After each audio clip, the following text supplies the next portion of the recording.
नमस्कार। न्यूज़ के खास कार्यक्रम खास मुलाकात में आपका स्वागत है। मैं हूं देवेंद्र कुशवाहा। जैसा कि आप जानते हैं कि इस कार्यक्रम में हम ऐसे शख्सियत से मुलाकात कराते हैं जो कि राजनीतिक क्षेत्र, सामाजिक क्षेत्र या अपने किसी क्षेत्र में महत्वपूर्ण स्थान रखते हैं। उसी क्रम को बढ़ाते हुए इस कार्यक्रम में आज हमारे साथ स्टूडियो में मौजूद हैं डबरा से विधायक सुरेश राजे जी। बहुत बहुत स्वागत है आपका हमारे इस कार्यक्रम में। धन्यवाद भाई। चर्चा की शुरुआत तो हम करेंगे ही, तमाम पहलुओं पर नज़र दौड़ाएंगे। राजनीतिक पहलू तो होगा ही क्योंकि आप विधायक हैं, सामाजिक पहलू भी होगा क्योंकि समाज की सेवा के लिए आपने राजनीति ज्वाइन की है। लेकिन इससे पहले जो हमारे दर्शक हैं आपके बारे में जानना चाहते होंगे जी। आप की शिक्षा दीक्षा, आपका जो परिवार था और उसका बैकग्राउंड क्या था, कितनी मुश्किलें रहीं आपके जीवन में, कहाँ आपकी शिक्षा दीक्षा हुई और कैसे राजनीति ज्वाइन किया जी। हाँ जी कुशवाहा जी, जहाँ तक मेरी शिक्षा दीक्षा का सवाल है, मैं कोई बहुत पढ़ा लिखा व्यक्ति नहीं हूँ। सिर्फ मिडिल पास करने के बाद मैंने पढ़ाई छोड़ दी क्योंकि उस समय की परिस्थितियाँ, मेरे पारिवारिक परिस्थितियाँ ठीक नहीं थी। मेरे स्वर्गीय पिताश्री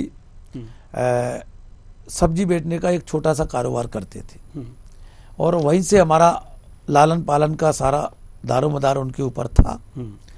और उसी दौर में धीरे धीरे करके एक अवसर मिला हमारे, अब जिनको मुझे राजनीति में लाने का श्रेय अगर किसी को जाता है तो उनका नाम है सम्मानीय अशोक बाथम जी। अशोक बाथम जी। सम्मानीय अशोक बाथम जी ने मुझे प्रदेश के भारतीय जनता पार्टी के कद्दावर नेता, पूर्व गृह मंत्री, उनके सानिध्य में लेकर गए। उस समय से मेरी राजनीतिक शुरुआत हुई। सन 80 के दशक से हमने राजनीति की शुरुआत की और धीरे धीरे सने सने करके हमें चुनाव लड़वाने के अवसर मिले। सन 90 में माननीय गृह मंत्री जी पहला चुनाव लड़े, 90 में वो चुनाव जीते, 93 में वो चुनाव हारे, फिर 98 में चुनाव लड़े, फिर जीते, फिर 2003 में जीते, फिर 2008 में वो जीते। जब डबरा ऐसी सीट हुई तो 2008 में तो टिकट नहीं मिला, लेकिन 2013 में भारतीय जनता पार्टी ने एक अवसर दिया।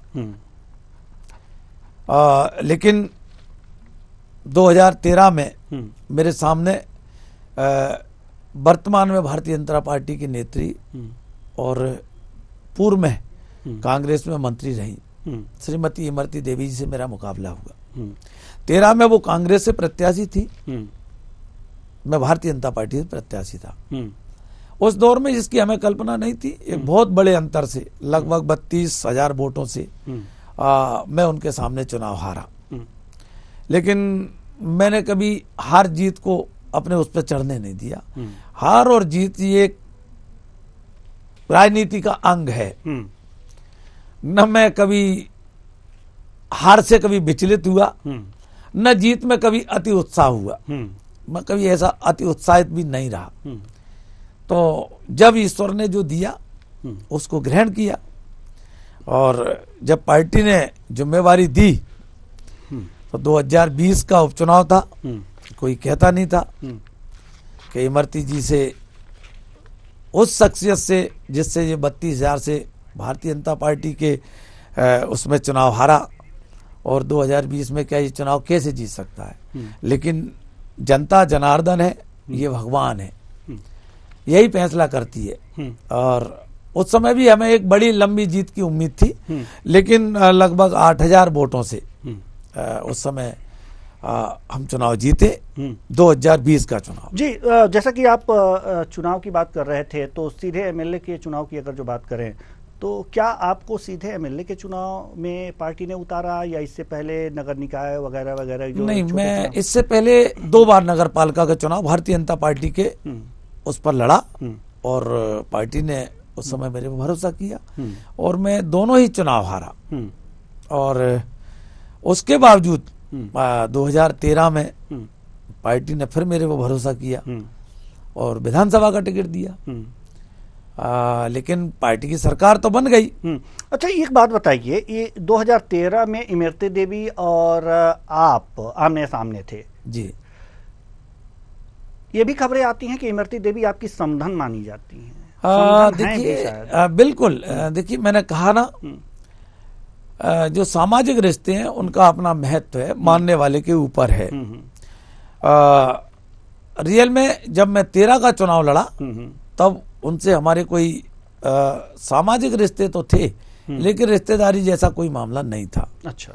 13 में चुनाव हारने के बाद लगभग 2-3 साल बाद उनकी तरफ से रिश्ते का प्रस्ताव आया और रिश्ते के प्रस्ताव को मेरे न चाहते हुए भी मेरे पारिवारिक, मतलब आप हार गए थे इसलिए नहीं चाहते थे? नहीं, मैं अलग पार्टी में काम करता था इसलिए हारने जीतने को, मैंने कहा ना, जितने लोगों से मैं चुनाव हारा मैं उनके नाम गिना रहा हूं। स्वर्गीय, मैं पहला चुनाव नगर पालिका का हारा, स्वर्गीय बहुत सम्मानित नेता थे हमारे डॉक्टर अनिश केलसिया जी, वो 5 साल तक नगर पालिका अध्यक्ष रहे, मेरे बहुत मधुर संबंध रहे। और इस बीच में कम से कम नहीं गया होऊंगा 5 साल में तो 10 बार उनके अध्यक्ष रहते हुए मैं उनके घर चाय पीने गया। वो कोई मलाल हमारे मन में नहीं। चुनाव हारना जीतना एक अलग चीज है। तो फिर आखिर क्यों नहीं चाहते थे कि अगर जो इमरती देवी के तरफ से रिश्ते की बात आई तो आपके मन में क्यों नहीं था कि वो मेरे मन में ये भाव था कि चूंकि मैं भारतीय जनता पार्टी से चुनाव लड़ा और भारतीय जनता पार्टी का मैं कार्यकर्ता था, तो अगर ये रिश्ता होगा तो भविष्य में मेरे राजनीतिक उस पर प्रश्न चिन्ह लगेगा, क्योंकि लोग पार्टी भी भरोसा नहीं करेगी कि एक ही घर में जब रिश्तेदारी हो गई है तो इसको टिकट क्यों दिया जाए। तो मेरे मन में जो बात थी, जो डर था, वो ये था कि मुझे भविष्य में अपने राजनीतिक भविष्य का खतरा था, तो मैं नहीं चाहता था कि ये संबंध हो। लेकिन इसके बावजूद संबंध तो ऊपर वाला लिख कर भेजता है और ऐसा नहीं है कि मेरा संबंध कोई मेरी खुद का बच्चा हो ये, लेकिन मेरे परिवार का मामला है, मेरे रियल बड़े भाई, उनका बेटा और इनके भाई की बच्ची। अच्छा। ऐसे वो हमारा संबंध का रिश्ता बनता है। और इस चुनाव में तो उन्होंने नकार ही दिया था कि हमारा कोई रिश्ता नहीं है। तो मैं तो न तो रिश्ता उस समय बनाने गया न मैं नकारने गया। उनकी तरफ से नकारने का मामला आया, उनकी तरफ से जोड़ने का मामला आया, इसलिए। अच्छा, ये बताइए, चुनाव के दौरान उन्होंने नकारा या हार जाने के बाद नकारा? नहीं, 2020 में जब मुझे टिकट मिल रहा था, अच्छा, तब तो वो बड़े जोर शोर से वो अपना बखान करती थी, वो हमारे समधी हैं। मैं आपको एक वाकया याद दिलाऊं, जब मैं टिकट मांग रहा था तो भास्कर जैसे पेपर में एक फ्रंट लाइन पे न्यूज आई थी उस समय, और उनका वक्तव्य था कि वो तो हमारे समधी, हम तो उन्हें पुटियाल है, हमारी भाषा में पुटियाना कहते हैं, मतलब हम तो उन्हें मना लेंगे। इस तरह का मामला था। लेकिन ठीक है, और राजनीति और युद्ध लोग कहते हैं इसमें सब जायज है, लेकिन सबकी अपनी एक सीमा है, सबकी अपनी नहीं, कहावत तो ये है, प्रेम और जंग में सब कुछ जायज है, लेकिन अब तो राजनीति भी एक जोड़ मुहावरा बदल गया, प्रेम के मायने खत्म हो गए और इस दुनिया में प्रेम तो अब ईश्वर से ही लोग कर लें, ये बड़ी बात है। हाँ। इंसान से प्यार करे, ये तो बहुत कम देखने को मिलता है। राजनीति और जंग में एक तरह से राजनीति जंग ही है जी जी, जिसे मतदाताओं के ऊपर छोड़ दिया जाता है कि वो किसे जिताते हैं और किसे नहीं जिताते हैं। फिलहाल आपने 23 का चुनाव जीता और अपने जो समधन हैं उनको हरा करके जीता। हालांकि उन्होंने इस संबंध को नकार दिया, आपने कहा, लेकिन संबंध नकारने से खत्म नहीं होते। चाहे आप नकार दें, चाहे इमरती देवी नकार दें, संबंध तो संबंध होते हैं और रिश्ते खत्म नहीं होते। ऐसे में क्या आपको लगता है कि जो इमरती देवी ने नकारा है इस रिश्ते को, उन्हें नहीं नकारना चाहिए? नहीं, देखिए मैंने कहा ना, राजनीति वर्तमान के परिवेश में उस दौर में चली गई है जहां राजनीतिक फायदा क्या हो रहा है और राजनीति का लाभ कैसे लिया जाए, इसको ध्यान में रख के आज के लोग राजनीति करते हैं। और शायद मजबूरी भी है लोगों की, अब सामने है और एक बार उपचुनाव जिसमें हमें बड़ी उम्मीद थी कि पुनः कमलनाथ जी की सरकार बनेगी और जनता जनादेश देगी, लेकिन उस दौर में भी वो जनादेश तो नहीं आया। लेकिन डबरा की जनता जनार्दन ने जो कांग्रेस पार्टी के साथ साथ मेरे पे भरोसा किया, उसका मैं खैर जीवन भर ऋणी रहूंगा। बिल्कुल। और मतलब कल्पना करें आप, एक तरफ पूरी सरकार चुनाव लड़ रही थी और एक तरफ हमारे पास लड़ने के नाम पर सिर्फ कार्यकर्ताओं की एक टीम थी जी। क्योंकि ये कांग्रेस से भाजपा में गई तो उस नाते तमाम हमारे कांग्रेस के साथी भी इनके साथ कांग्रेस में भाजपा में चले गए। तो एक वो चुनाव बड़ा कठिन चुनाव था हमारे लिए और इसलिए उस चुनाव को जीतना वो इतना बड़ा मतलब वो था, ये कल्पना नहीं करता था कोई कि मतलब 57-58 हजार से जीतने वाली इमरती देवी जी को मतलब जनता एक मतलब इस तरह का परिणाम भी दे सकती है।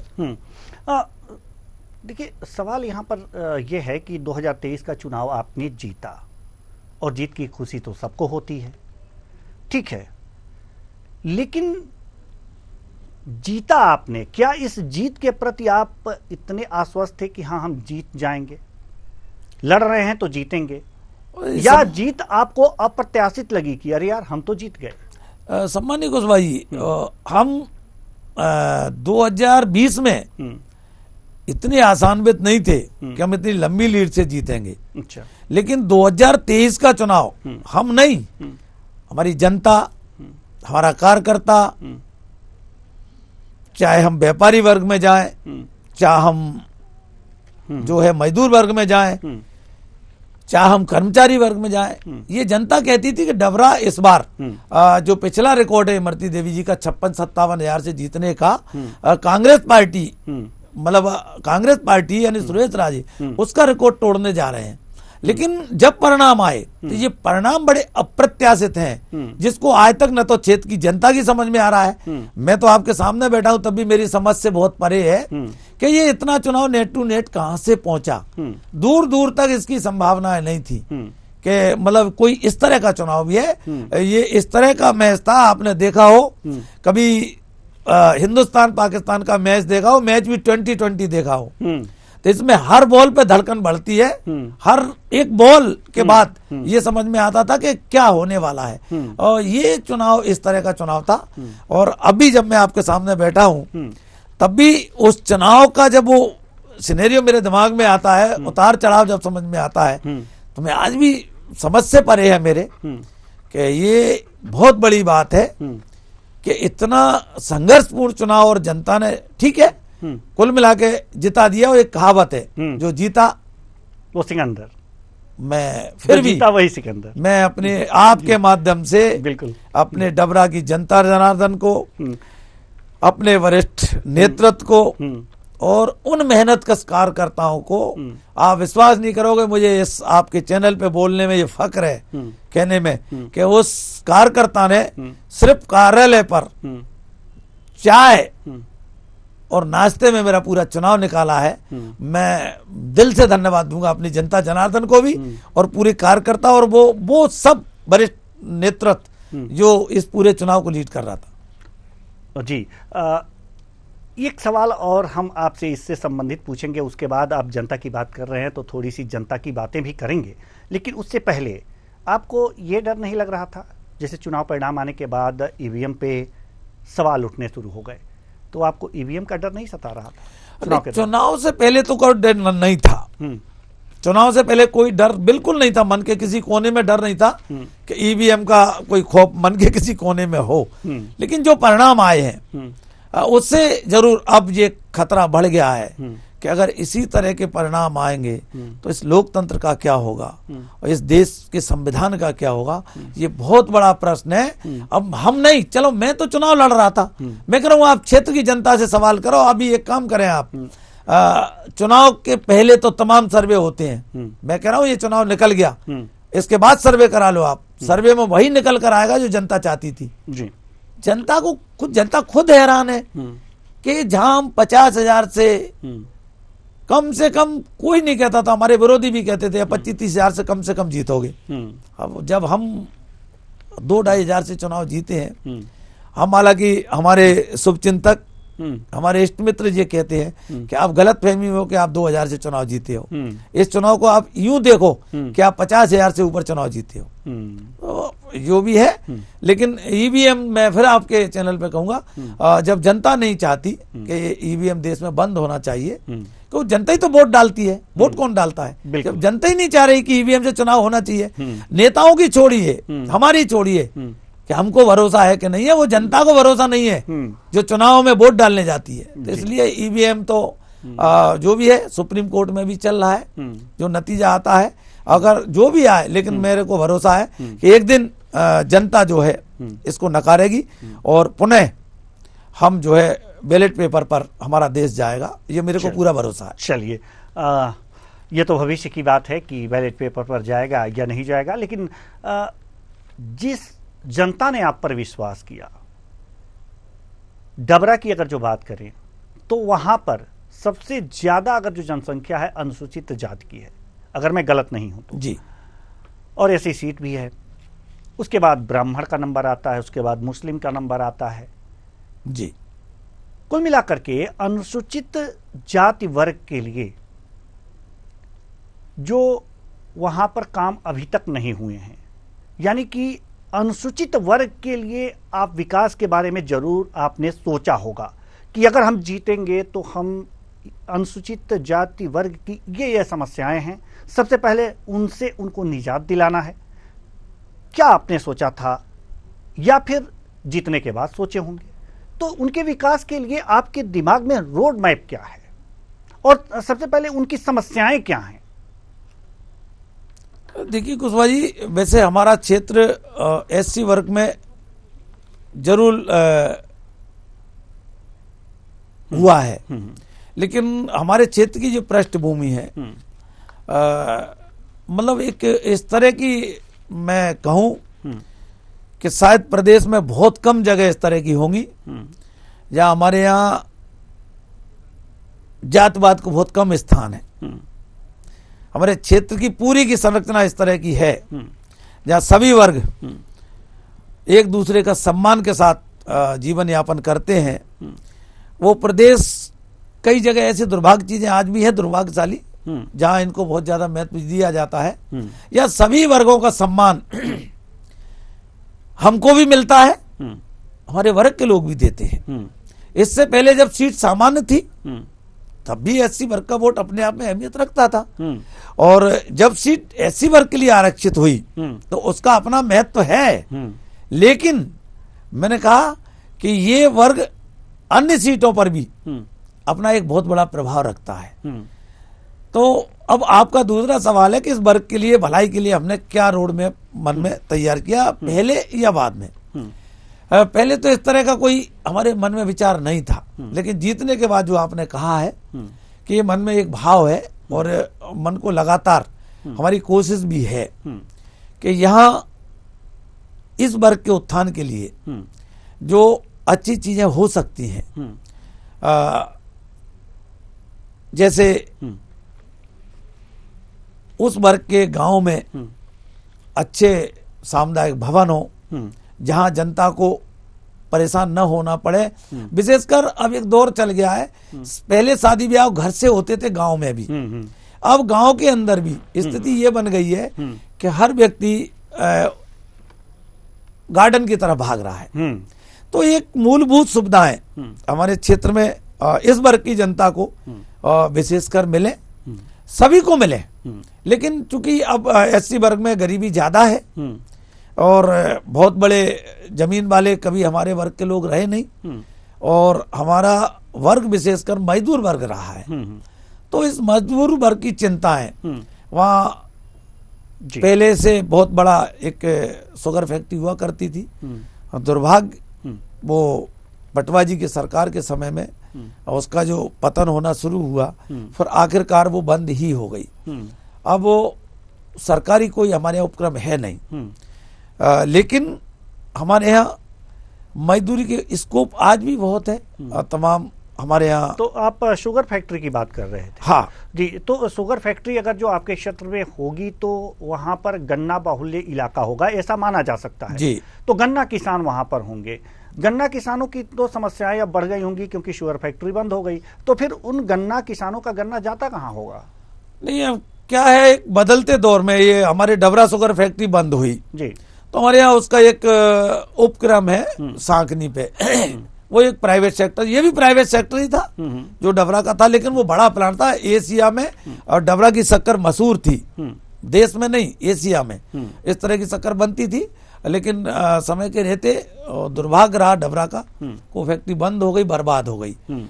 और लेकिन अब ये नया वो सिस्टम आया है, क्रेशर, ये बड़े बड़े क्रेशर हमारे क्षेत्र में लग गए हैं। और मेरे से लगा हुआ क्षेत्र है दतिया इंद्रगढ़, जो सेवड़ा और दतिया का भी हिस्सा है, उस सेक्टर में गन्ना की उपज ज्यादा है, वहाँ बड़े बड़े सेक्टर उसके लग गए हैं, उससे किसान को थोड़ी राहत है। बाकी जो है इसमें कोई दो राह नहीं, ये बड़ा दुर्भाग्य था डबरा की दृष्टि से। और हम संक्षेप में आपसे जानना चाहेंगे कि स्कूल के लिए, चिकित्सा के लिए और मजदूरों के लिए आप क्या करना चाहेंगे? सबसे पहले हमारे मजदूरों की सबसे बड़ी समस्या डबरा की है। एक तो मजदूरों के लिए कोई हजारों मजदूर आते हैं, चाहे सर्दी का मौसम हो, चाहे गर्मी का मौसम हो, चाहे बरसात का मौसम हो, मजदूरी करने के लिए मजदूर हमेशा आता है।